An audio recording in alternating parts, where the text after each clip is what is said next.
figure enthusiasts, and welcome to Scale Affairs, the show where I take a closer look on anime figures of all sorts. So sit back and relax while I'll tell you what's maybe worth adding to your collection.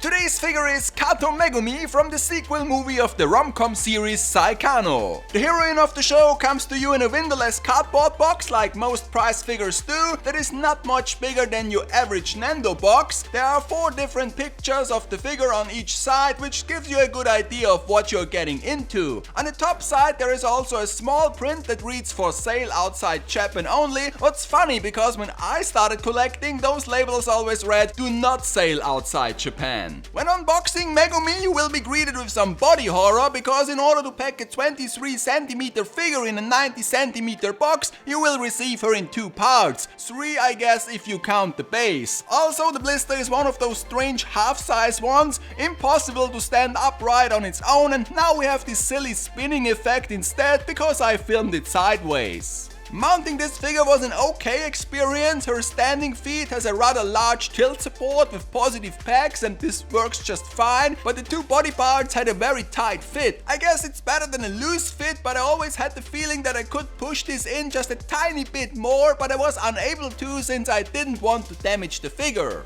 The base design and also its color is very nice, with some good graphical elements and a size that is perfectly balanced in terms of diameter and height. Also, as you can see, this is a fairly tall depiction of Megumi. On the right side I've summarized some of this figure's key specs, even if they are always scarce to come by with those prize toys. I have to admit, even if the very first impression with the 2 severed body parts and the brightly colored cardigan wasn't the best, when this is fully mounted and you glance at her from a distance, you might mistake it for a regular scale figure from 2 or 3 years ago. The pose is natural and balanced, and even for a relatively plain outfit, the figure has enough details that makes it interesting to look at. But of course, if you come close like I did with my camera, you will notice some imperfections. There are several colored brush strokes on her legs and arm, and I'm also somewhat uncertain when it comes to the aforementioned cardigan that ties around her waist. I mean, it's a nice addition that provides an extra layer of depth, and it's cool that they tried to mold in some knitting patterns, but it also got 2 hefty seam lines and it overall looks a bit too plain. Color-wise, the white, navy blue and crimson on this figure provides a stark contrast, and the inclusion of some thin lines and metal-coated buttons gave her just enough details to elevate this above average. Also, her loafers are surprisingly detailed and shiny. Can't recall when I had a prize toy with shoes that clean. But all the flaws and imperfections aside, the part where this figure really shines in my opinion is the expression and the whole sculpt of the head. Look at this face and tell me it's not like they took the head of a scale figure and put it on this one. In addition to the friendly expression, her hairstyle also provides some shadows, and I'm still baffled that Taito went the extra mile and added all those semi-translucent tips to her bangs. Together with the head and the hand reaching for it, the upper body of this figure is definitely worth the money alone. In conclusion, this is a very fine, no pun intended, figure from Taito's colorful line of characters. Of course, the brand Taito always sets your expectations quite high in the first place, and when it comes down to it, you can still find some spots of imperfection, but also don't let us forget that the price of this is just less than a tenth of what other premium brands would charge for such a thing.